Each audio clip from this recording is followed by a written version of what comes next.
Thanks for watching.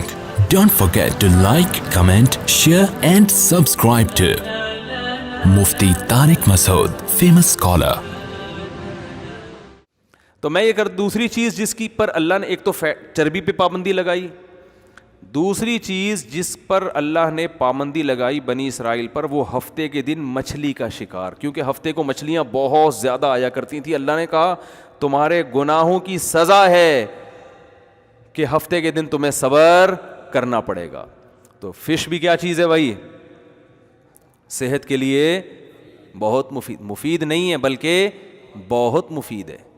لوگ fish بھی نہیں کھاتے ہیں تو پتہ نہیں ایک مہینے میں ایک دفعہ ڈاکٹر نے کہا تھا کہ ایک فش کھا لینا، اور وہ پکاتے کیسے ہیں؟ اس کو کڑھائی میں ڈال دیتے ہیں، تیل میں آئل میں ڈال کے اس فش کا بیڑا غرق۔ وہی جو بازاروں سے آئل خریدنے اس میں پکوڑے کی طرح اس کو اس کی پروٹین سب ختم، اور وہی تیل پھر کھا رہے ہیں۔ تو کہتے ہیں فش کے فائدے ہی نہیں ہو رہے، تو ایسے تو کوئی فائدہ نہیں ہوگا۔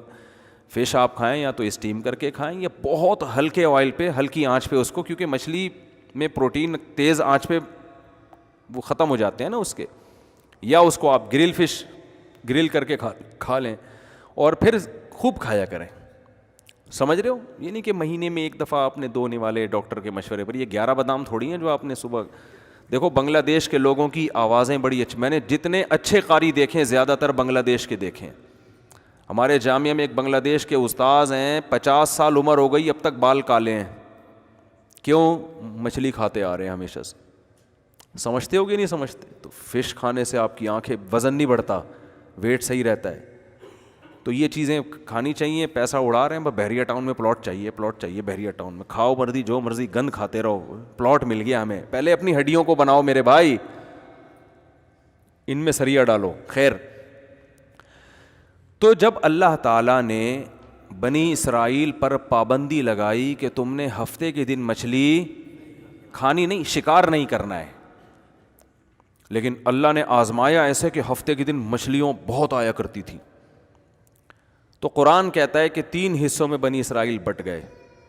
ایک وہ جنہوں نے کیا کیا، انہوں نے کہا کھاؤ یار، اور تھوڑا تھوڑا ان کے دل میں اللہ کا خوف بھی تھا، تو ڈائریکٹ شکار کرنے کے بجائے انہوں نے کہا یہ ہفتے کو اتنی آتی ہیں اور ہفتے کو پھر یہ چلی جاتی ہیں، اتوار کو اتنی آتی نہیں ہے، تو ہفتے کو جال لگا کے ان کو پھانس لو، نکالو اتوار کو۔ تو بات تو وہی ہو گئی نا، ہفتے کو ہی آئیں گی تو ان کو کیا کر لو، پکڑ لو، اور نکالو کس دن؟ اتوار کو۔ تھوڑا سا صبر کر لیتے بھائی، کہ جب اللہ نے ہفتے کو پابندی لگائی ہے، اس کا مطلب یہ جو ہفتے کے دن زیادہ آ رہی ہیں تو یہ اللہ کی طرف سے کیا ہے؟ آزمائش ہے۔ تو وہ اللہ ہم سے ویسے بھی تو نوالا چھین سکتا ہے نا۔ تو جب اللہ نے پابندی لگائی ہے تو اللہ ہم سے ویسے بھی چھین سکتا ہے، تو اللہ کی پابندی پر عمل کر لو، یہ سوچ کر کہ یہ ہمارے لیے اللہ کی نعمت نہیں ہے بلکہ کیا ہے؟ آزمائش ہے۔ لیکن انسان شہوت سے جب مغلوب ہوتا ہے نا تو پاگل ہو جاتا ہے، اس کی عقل پہ پردے پڑ جاتے ہیں۔ اس لیے علماء کہتے ہیں کہ سب سے زیادہ ناکام وہ شخص ہے جس کو اپنی خواہشات پہ کنٹرول نہیں ہے۔ ہمارے حضرت یہ آیت جب پڑھتے نا تو فرماتے تھے کہ یہ جو بے پردہ عورتیں مارکیٹ میں گھوم رہی ہیں نا، یہ بنی اسرائیل کی مچھلیاں ہیں۔ اللہ نے کیا کہا؟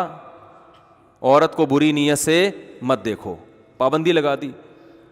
لیکن آزمائش ایسی کہ جیسے ہفتے کے دن پابندی تھی اور مچھلیاں چھوڑ دی اللہ نے، تو ایسے ہی نظر جھکانے کا حکم دیا اور مارکیٹ میں کو خواتین سے کیا کر دیا اللہ نے؟ بھر دیا ہے۔ اب عقل مند یہ کہے گا کہ میں جس آنکھ سے عورت کو دیکھ کے حرام لذت حاصل کرتا ہوں، یہ آنکھ مجھے کس نے دی ہے؟ اللہ نے۔ اس عورت کو کس نے بنایا؟ اللہ نے۔ قل ارأيتم ان اخذ الله سمعكم وابصاركم وختم على قلوبكم من الہ غیر اللہ یاتیکم بی۔ اے نبی آپ ان سے پوچھئے کہ اگر اللہ تم سے دیکھنے کی طاقت کو سلب کر لے، سننے کی طاقت چھین لے، تو کوئی خدا ہے کہ اللہ کے ان نعمتوں کے چھیننے کے بعد وہ تمہیں یہ نعمتیں واپس لوٹا دے؟ کتنے لوگ ہیں بینائی چلی گئی، ڈاکٹر نے جواب دے دیا یہ بینائی واپس نہیں آ سکتی۔ یہاں ایک نوجوان ملنے کے لیے آیا، اس کی عمر 18 سال، کہہ رہے بیٹھے بیٹھے میری بینائی غائب ہو گئی، دنیا اندھیری ہو گئی۔ اور ڈاکٹروں نے بتایا کہ ایسی بیماری ہے اس کا کوئی علاج نہیں, یہ نہیں آ سکتی واپس, ساری زندگی کے لیے نابینا ہو گیا. کس قدر خوف کی بات ہے بھائی کہ جو حرام لذت حاصل کر رہے ہیں وہ یہ بھی تو سوچیں کہ جس خدا نے دیکھنے پر پابندی لگائی ہے اس کو ابھی بھی پورا کنٹرول ہے, وہ دیکھ کے غافل نہیں ہوا ہے. وہ چاہے یہ بینائی ہم سے چھین سکتا ہے, نہیں چھین رہا تو اس کا یہ مطلب نہیں ہے کہ وہ ہم پہ مہربان ہے, اس کا مطلب اس سے بڑی سزا دینے کے لیے تیاری کر رہا ہے وہ.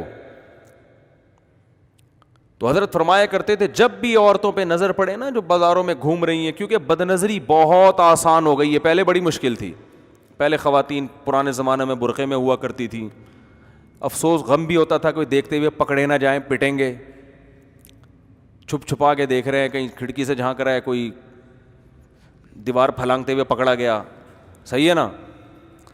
اور اب تو کچھ بھی نہیں ہے, اب تو فخر سے بتا رہے ہوتے ہیں لوگ جا کے, ایک دوست ایک دوسرے کو بتا رہے ہوتے ہیں.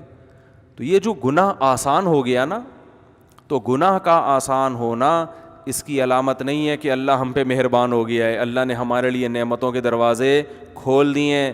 گناہ کا آسان ہونا اس کی علامت ہے کہ اللہ کی طرف سے آزمائش بڑھ گئی ہے, بڑھ گئی ہے آزمائش. تو بنی اسرائیل کو ہفتے کو دن پابندی لگائی, اور مچھلیاں ہول سیل کے حساب سے کس دن آ رہی ہیں, ہفتے کو. اب ان کو کامن سینس استعمال کرنی چاہیے تھی کہ یار مچھلی کو ہفتہ اتوار کا کیا پتہ, یہ جو ہفتے ہی کو لازمی آ رہی ہے یہ ہمارا امتحان ہے. لیکن کیا کیا ایک فریق نے, کیا کیا, جال لگا دیا, اور شکار کرنا, جال لگا لیتے تھے ہفتے کو اور اتوار کو نکال لیا کرتے تھے کہ دل کے خوش کرنے کو غالب خیال اچھا ہے نا, کہ لوگ کہیں گے یار یہ تو منع کیا ہے پیغمبر نے, تو کہیں کوئی بات نہیں, ہم کوئی ہفتے کو تھوڑی, ہم تو اتوار کو نکال رہے ہیں شکار. تو یہ وہ ہیلا ہے جو حرام ہے. ہیلوں کی بھی دو قسمیں ہیں. ٹیلی ویژن پہ ایک مشہور اسکالر ہیں, میں نام نہیں لوں گا, اکثر آتے رہتے ہیں, تو کسی نے بتایا کہ ایک مفتی نے یہ ہیلا بتایا ہے, اگر اس ہیلے پر عمل کر لیں تو یہ چیز جائز ہو جائے گی. تو آج کل قرآن و حدیث کے نام پہ نا جو بھی بیٹھ جائے بس وہ حدیثوں کے ریفرنس پیش کر دے, لوگ متاثر ہوتے ہیں. تو انہوں نے فوراً کہا یہ ہیلے ویلے حنفی فقہا نے لکھے ہیں, حنفیوں کو لتاڑنا شروع کر دیا بیٹھ, یہ حنفی مولویوں کا کام ہے ہیلے بتانا, یہ سود سے بچنے کا ہیلا, یہ فلانے کام کا ہیلا. ہیلے اسلام میں کیا ہیں, حرام ہیں. اور پھر یہی بنی اسرائیل نے ہیلے کیے اور اللہ نے ان کو کیا دے دیا, عذاب دے دیا. تو میں تو تھا نہیں, میں نے کہا میں ان کے پاس بیٹھا ہوتا تو میں ان سے عرض کرتا ہوں, لوگ تو خوش ہوتے ہیں ماشاءاللہ کیسی زبردست بات کی, اور حنفی سارے علماء جتنے بھی تھے ان کو کیا قرار دے دیا, گمراہ. اس لیے کہتے ہیں پراپر طریقے سے جب تک علم حاصل نہ ہونا انسان گمراہی پھیلاتا ہے. نیم ڈاکٹر خطرہ جان ہوتا ہے کہ نہیں ہوتا, نیم حکیم نیم ڈاکٹر, تو ایسے ہی نیم علم بھی کیا ہے, خطرہ ایمان ہے. قرآن سے ہی پتہ چلتا ہے کہ جائز ہیلے بھی ہوتے ہیں اور ناجائز ہیلے بھی ہوتے ہیں. بنی اسرائیل کا جو ہیلا تھا وہ بھی ہیلا تھا مگر حرام تھا. ایک ہیلا خود اللہ نے بتایا ہے. حضرت ایوب علیہ الصلاۃ والسلام جب بیمار تھے نا تو آپ کی زوجہ نے آپ کی بہت خدمت کی, بہت زیادہ خدمت کی. لیکن جب انسان بیمار ہوتا ہے تو طبیعت میں ذرا چڑچڑاپن پیدا ہو جاتا ہے, ایسا ہی ہے نا. تو کسی موقع پر خدمت میں ذرا کوتاہی ہو گئی تو حضرت ایوب علیہ السلام نے قسم اٹھائی کہ میں صحیح ہو گیا تو اللہ کی قسم تجھے 100 کوڑے ماروں گا میں. غصے میں نا حضرت ایوب علیہ السلام نے یہ قسم اٹھا لوں گا. اب جب غصہ ختم ہوا تو احساس ہوا کہ اتنی وفادار بیوی جو بیچاری اتنی خدمت کر رہی ہے, تھوڑی سی کوتاہی ہو گئی, اس کو کوڑے مارنا تو کسی بھی طرح بولو نا بنتا ہی نہیں ہے.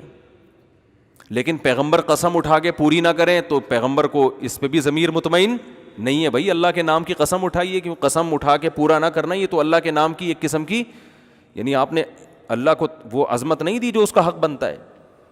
تو قرآن کہتا ہے ہم نے ایوب علیہ السلام کو کہا جب وہ ٹھیک ہو گئے, ہم نے کہا خذ بیدک غیثاً, ایک جھاڑو لیں جس میں 100 تنکے ہوں اور ایک ہی دفعہ لگا دیں, ٹھیک ہے نا. ولا تحنس, اور آپ قسم میں حانس نہ ہو, قسم نہ توڑیں, قسم بھی پوری ہو جائے گی.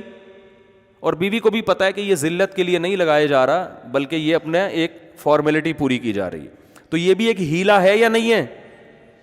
بولتے کیوں نہیں بھائی, یہ بھی ایک ہیلا ہے, تدبیر ہے. تو حنفی علماء جن ہیلوں کو جائز قرار دیتے ہیں وہ اس قسم کے ہیلے ہیں, وہ برائی سے بچنے کے لیے ہیں. اور بنی اسرائیل جو ہیلا کر رہے تھے برائی سے بچنے کے لیے نہیں بلکہ برائی کو حلال کرنے کے لیے, برائی سے جو مقصد تھا اس مقصد کو ختم کرنے کے لیے. مقصد یعنی مقصد وہی حاصل ہو رہا ہے. ایک ہیلا وہ ہوتا ہے جو حرام کو حلال کر دے, اور ایک ہیلا وہ ہوتا ہے جو حرام سے بچنے کے لیے ہوتا ہے. تو بچنے کے لیے جو ہیلا ہوگا وہ نہ صرف جائز ہوگا بلکہ پسندیدہ ہوگا, کیونکہ اس سے شریعت کے مقاصد حاصل ہو رہے ہیں. اور یہ ہیلے حدیث سے بھی ثابت ہے. کہ وقت موضوع چینج ہو جائے گا, ورنہ میں حدیث کے بھی حوالے دیتا کہ سود سے بچنے کا نبی نے ہیلا بتایا صحابی کو, رزلٹ وہی ہو رہا ہے, لیکن آپ نے حکم دیا کہ اس طرح سے کر لو گے تو یہ کاروبار جائز ہو جائے گا, اس طرح سے کرو گے تو یہ سود بن جائے گا. نتیجہ دونوں میں ایک ہی نکل رہا ہے. تو اس لیے علم ہمیشہ اہل علم سے سیکھا جائے گا. کوئی بھی اٹھ کے حدیثوں کے ریفرنس دینا شروع کر دے یہ معتبر نہیں ہے.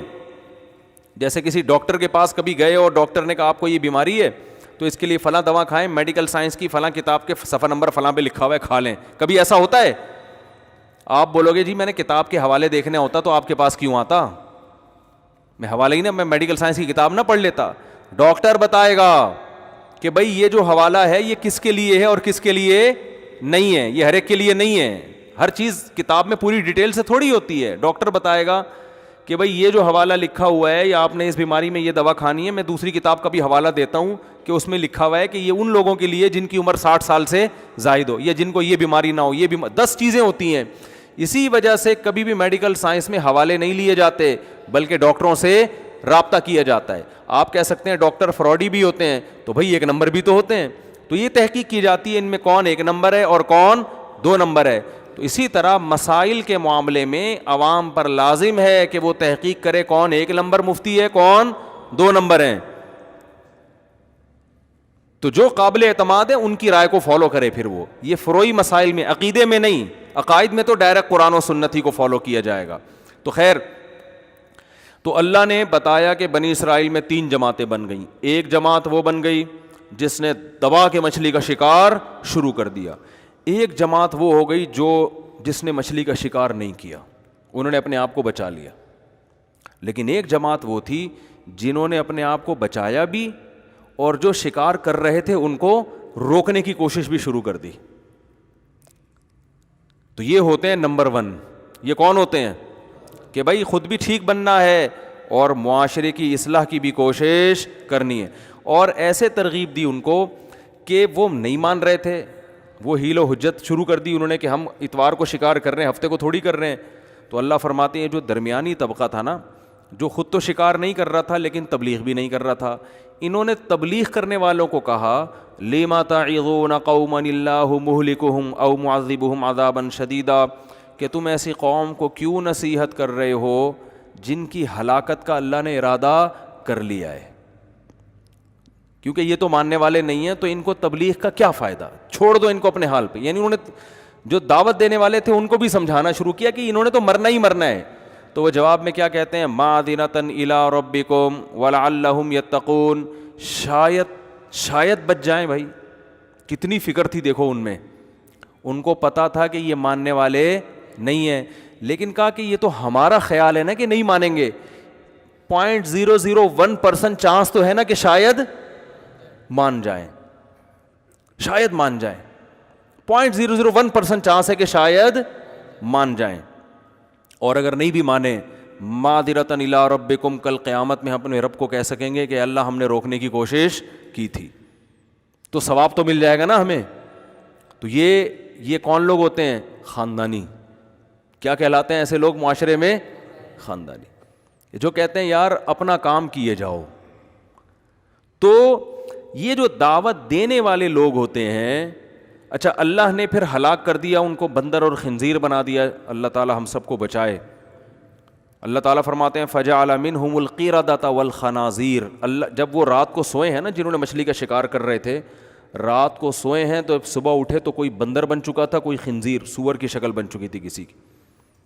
پھر حدیث میں آتا ہے 3 دن کے بعد اللہ نے ان سب کو ختم کر دیا. یہ جو نسلیں بندروں کی اور سور کی چل رہی ہیں, ان کا ان بنی اسرائیل سے کوئی تعلق نہیں ہے. لوگ ان کو پکڑ کے کوٹنا شروع کر دیتے ہیں بعض دفعہ کہ یار یہ وہی ہیں, انہوں نے نافرمانی کی تھی. تو اللہ نے ان کو ہلاک کر دیا, پھر ختم کر دیا اس نسل کو.